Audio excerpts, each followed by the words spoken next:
हाँ तो बेटा हमने क्या देखा था कि अगर आप इसके मास को इसकी परसेंटेज से मल्टीप्लाई करोगे और इन सबको ऐड कर दोगे तो आपको पता चल जाएगा कि average and on an average कितना इनका मास होगा। ठीक है ना, कैसे कर रहे हैं, ठीक है ना, ऐसे निकालते हैं बेटा एवरेज। ठीक है ना, तो उसको मल्टीप्लाई करके जब आंसर निकालेंगे, इसको मल्टीप्लाई करके जब आंसर निकालेंगे तो हमारा आंसर कितना आएगा बेटा, करेंगे बेटा इसको मल्टीप्लाई करेंगे और आंसर निकालेंगे तो आंसर हमारा टोटल में आएगा, इसको ऐड करने के बाद सब कुछ करने के बाद कितना आएगा बेटा 12.011 यू।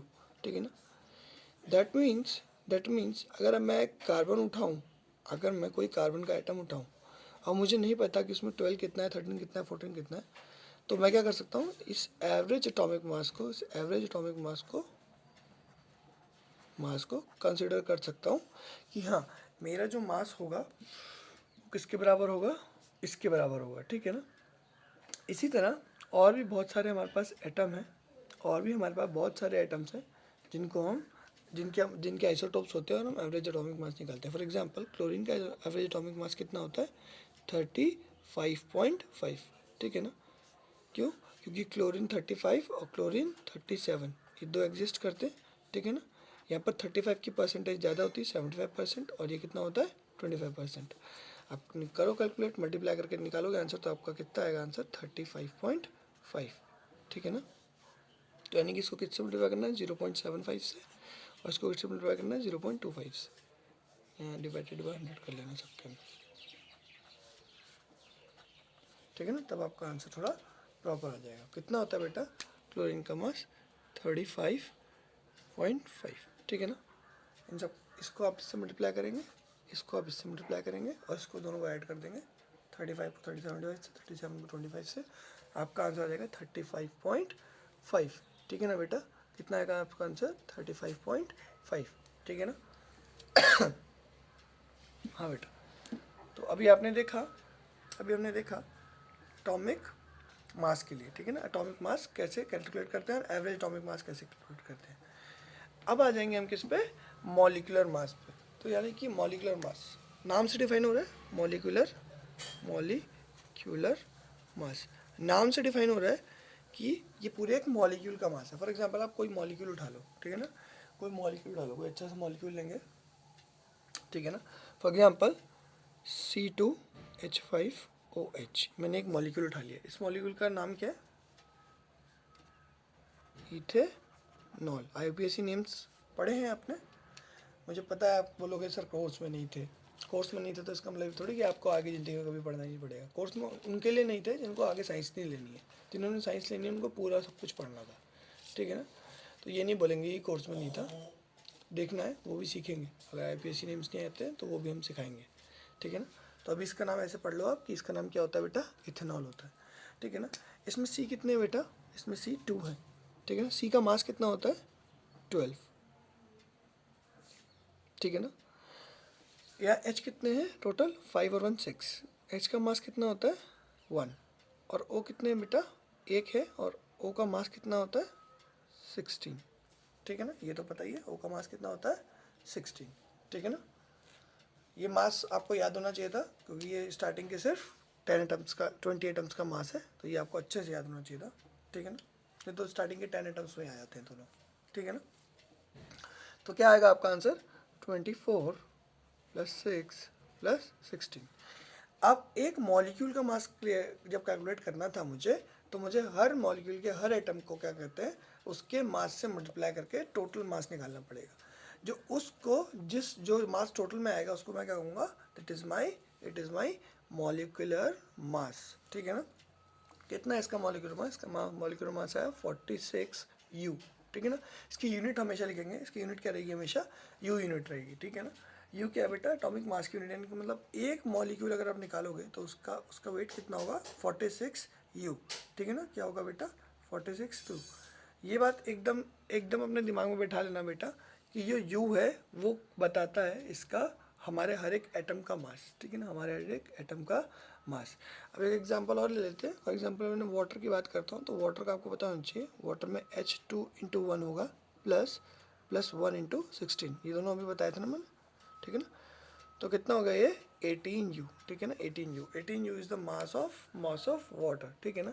और जितने भी मॉलिक्यूल, कोई भी मॉलिक्यूल अगर आप सोचो उसका आप मॉलिक्यूलर मास ऐसे निकाल सकते हो, ठीक है ना। मॉलिक्यूलर मास के रिगार्डिंग कोई परेशानी? तो एक मॉलिक्यूल का जो मास होगा उसको मॉलिक्यूलर मास कहते हैं। और कब? जब वो मॉलिक्यूल ऐसे सिंगली मॉलिक्यूल पूरा एग्जिस्ट करता हो, ठीक है ना। अब एक और चीज़ आती है इसमें, उसे फॉर्मूला मास कहते हैं। क्या बेटा, क्या कहते हैं बेटा? फॉर्मूला मास कहते हैं। क्या कहते हैं बेटा? Formula mass. फॉर्मूला मास क्या होता है बेटा? देखो फॉर्मूला मास क्या होता है। फॉर्मूला मास वो उसका होता है बेटा जिसके आपके जो एटम्स होते हैं, वो जो मतलब जो मॉलिक्यूल्स होते हैं वो फ्रीली एग्जिस्ट नहीं करते हैं। फॉर एग्जांपल आपका क्या है इसका? NaCl। NaCl का अगर आप स्ट्रक्चर देखोगे तो एक Na ऐसे बीच में लगा होता है, Cl Cl Cl Cl, एक Cl इसके ऊपर यहाँ पर Cl और एक Cl इसके पीछे, ठीक है ना। 3D स्ट्रक्चर है। 3D में सोचेंगे ऐसे देखिए यहाँ Na है, एक इधर आएगा, एक इधर आएगा, एक इधर आएगा, एक इधर आएगा और एक इधर आएगा और एक इधर आएगा, ठीक है ना। समझ में आ गया? एक क्यूब के कितने फेसेस होते हैं? 6 फेसेस होते हैं। उन 6 फेसेस पे एक Cl लगा हुआ है, ऐसे मान के चलेंगे। और क्यूब के बीच में क्या रखा हुआ है? सोडियम रखा हुआ है। और फिर उसके बाद फिर यहाँ पर Na, इसके ऊपर भी Na, इसके पीछे भी Na, मतलब क्लोरीन के साथ भी सेम टू सेम ऐसा ही है, ठीक है ना। हर क्लोरीन के पास 6 एटम लगे हुए हैं। तो जब हम लोग पूरा बहुत बड़ा स्ट्रक्चर बनाते हैं, जैसा आपकी बुक में दे रखा है, आप देखेंगे आपकी बुक में दे रखा है ना, आपकी बुक में सोडियम क्लोराइड का एक स्ट्रक्चर दे रखा है। ऐसे जितने भी क्रिस्टल्स होते हैं उनके स्ट्रक्चर्स होता है, ठीक है ना। चाहे आप CuCl बना लो, ठीक है ना, जो भी सॉल्ट्स होते हैं इनके ज़्यादातर कैसे क्रिस्टल स्ट्रक्चर्स होते हैं।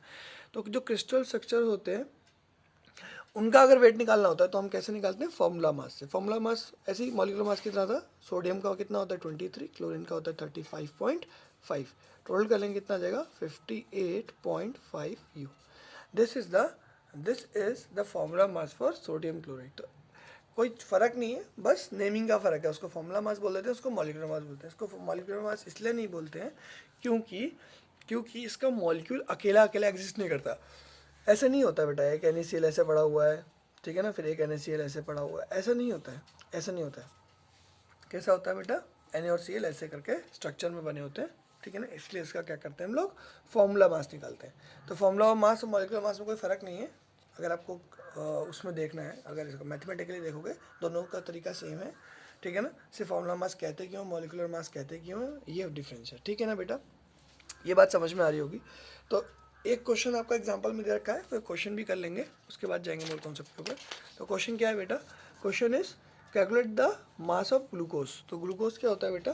ग्लूकोज होता है C6H12O6, ठीक है ना। इसका मास कैलकुलेट करना है, बहुत ईजी है।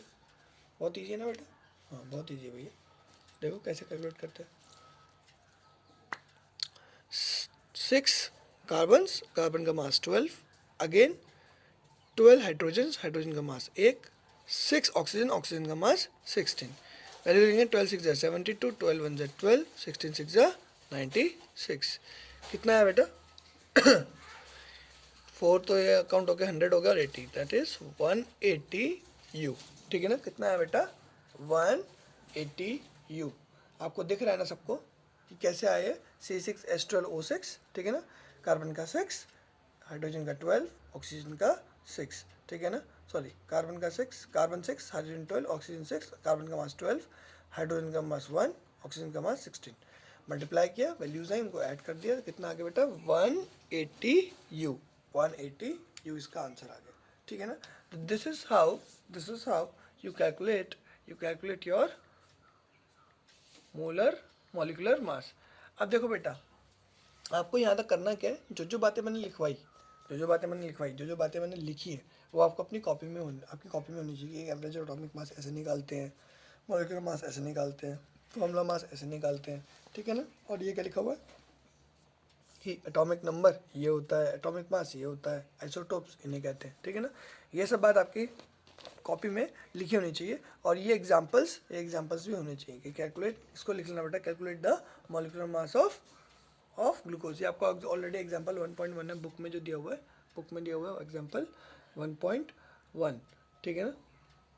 पेज नंबर 17 18 में दिया हुआ, जो भी है, नहीं हाँ 18 में दिया हुआ है आपका ये क्वेश्चन, ठीक है ना। इसको देखेंगे। इसके बाद चलेंगे हम किसके ऊपर बेटा, जो मेन आपका मोल कॉन्सेप्ट था जिसके बारे में हमें पढ़ना है, जो नई चीज़ है। क्या होता है बेटा मोल कॉन्सेप्ट? पहले आप मोल के बारे में जानो बेटा, मोल क्या होता है, ठीक है ना।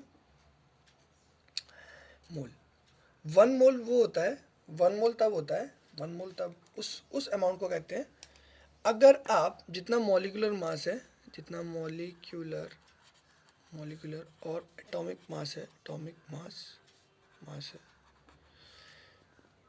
उतना आप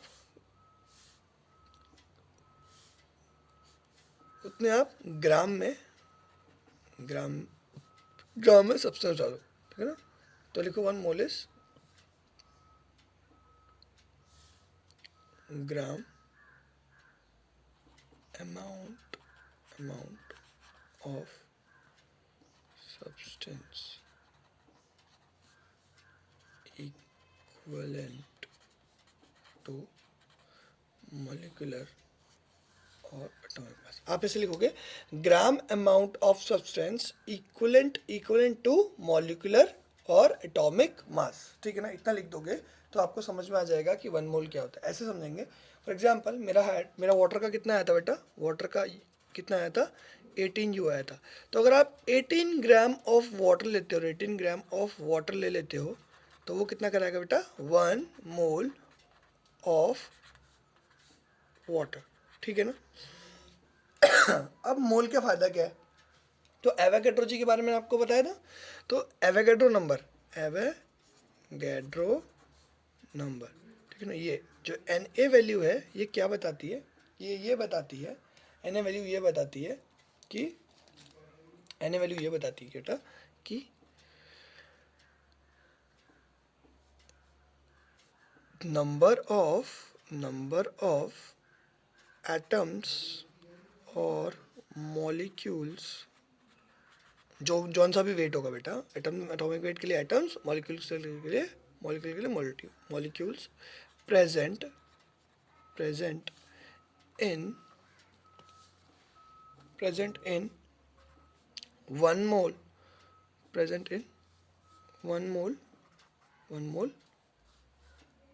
ऑफ सब्सटेंस,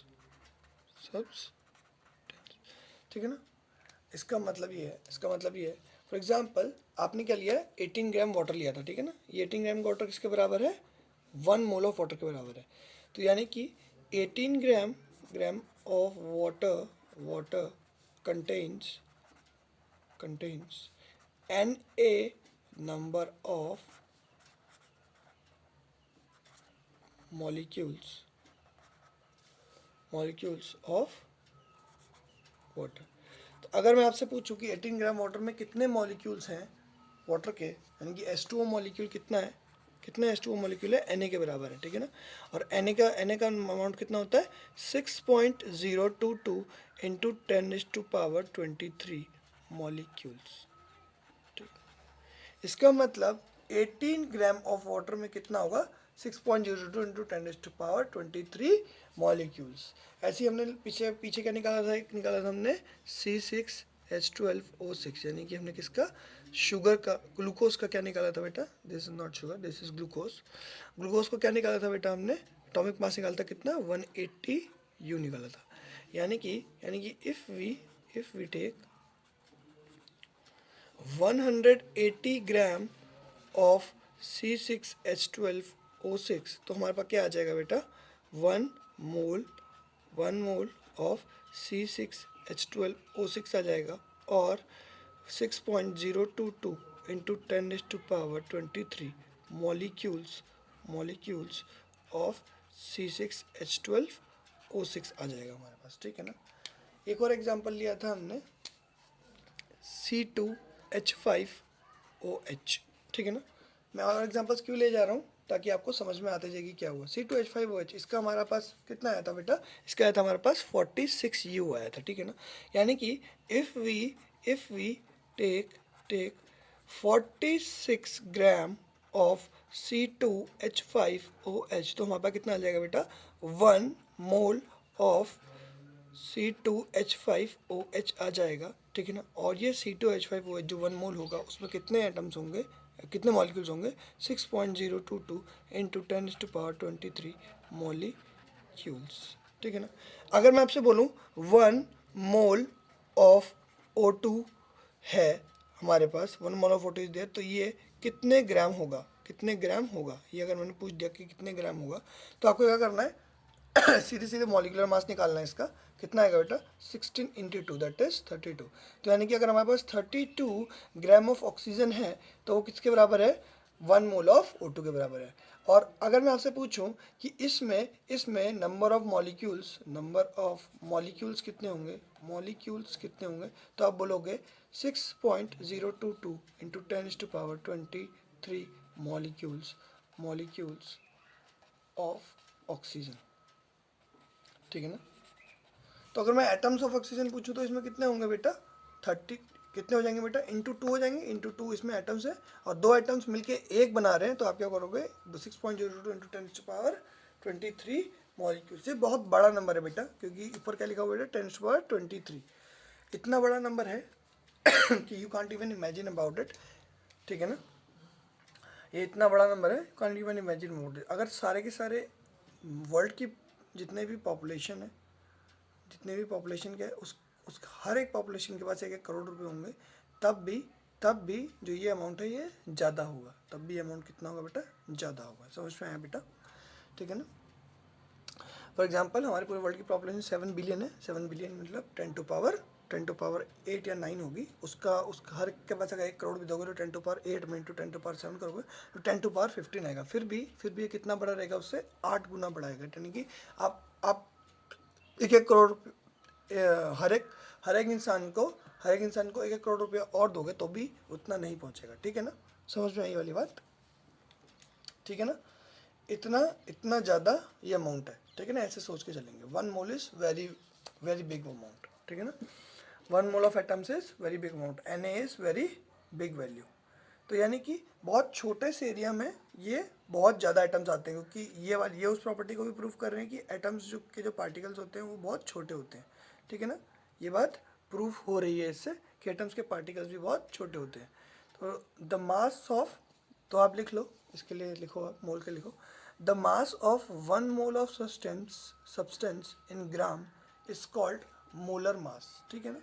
जो मॉलिकुलर मास या हम बोलते थे अभी तक एटॉमिक मास बोल रहे थे, उसे हम क्या बोलेंगे बेटा, नई चीज़ बोलेंगे, क्या बोलेंगे बेटा आपसे, मोलर मास बोलेंगे। क्या बोलेंगे बेटा, मोलर मास। क्या होता है मोलर मास, मोलर मास लिखेंगे, उसकी डेफिनेशन लिखेंगे कि the mass of 1 mole of substance, the mass of 1 mole of substance in gram is known as molecular mass. और उस मॉलिकुलर मास में क्या होता है, हमारा एक मोल होता है जिसको हम जिसमें कितने एटम्स होते हैं, कितने एटम्स या मॉलिक्यूल होते हैं, एवोगैड्रो नंबर के बराबर के मॉलिक्यूल्स होते हैं, ठीक है ना। It is known as Avogadro's number, ठीक है ना। और इस एवोगैड्रो ने जो नंबर डिफाइन किया था, ये कैसे किया था, ये 12 ग्राम्स ऑफ जो कार्बन है उसको डिवाइड कर दिया था एक कार्बन एटम के वो मास से, ठीक है ना।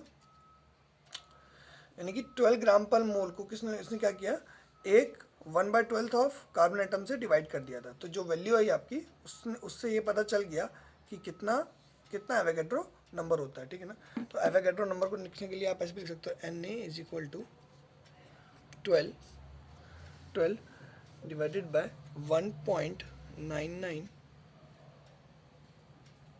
इंटू 10⁻⁻23, इतना ही लिख लेंगे तो समझ में आ जाएगा। तो क्या किया तो in order to determine this number precisely the mass of carbon 12 atom was defined by, ये कार्बन 12 एटम का जो मास है ना वो किससे डिफाइन किया, स्पेक्ट्रोमीटर से डिफाइन किया। उसकी वैल्यू कितनी आई, जो भी वैल्यू आई उसको आप 12 से डिवाइड किया तो आपकी वैल्यू ये आई, ठीक है ना, उसकी वैल्यू ये आई। और हमें ये पता है कि कार्बन का वेट कितना होता है 12, तो 12 से उस वैल्यू को डिवाइड किया और ये बता दिया गया कि नंबर ऑफ एटम्स कितने हैं।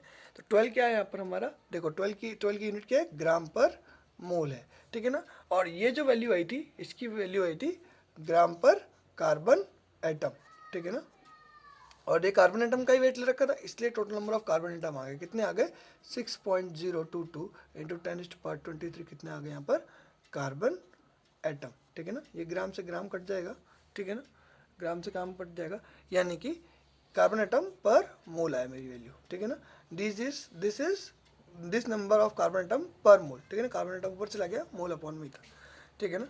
तो कार्बन एटम पर मोल ये वैल्यू थी हमारी एवोगैड्रो नंबर की, ठीक है ना। ये वैल्यू क्या थी हमारी एवोगैड्रो नंबर की, ये बात समझ में आ रही है। और इसको अगर बड़ा करके अगर आप देखना चाहो तो कैसे क्या वैल्यू आएगी 6.022, आपकी वैल्यू दे रखी है बुक में, कितनी दे रखी है 6.0221367 और उसके बाद सब जीरो है, कितने जीरो है, सॉरी 6 पॉइंट नहीं है बस 6022 कितने जीरो, इतने जीरो लगाएंगे कि ये पावर 23 हो जाए, इतना बड़ा नंबर है, ठीक है ना, इतना बड़ा नंबर है।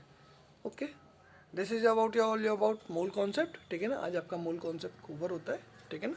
कल से हम पढ़ेंगे परसेंटेज कंपोजिशन और फिर उसके बाद कंसंट्रेशन के ऊपर जाएंगे, ठीक है ना। Thank you guys.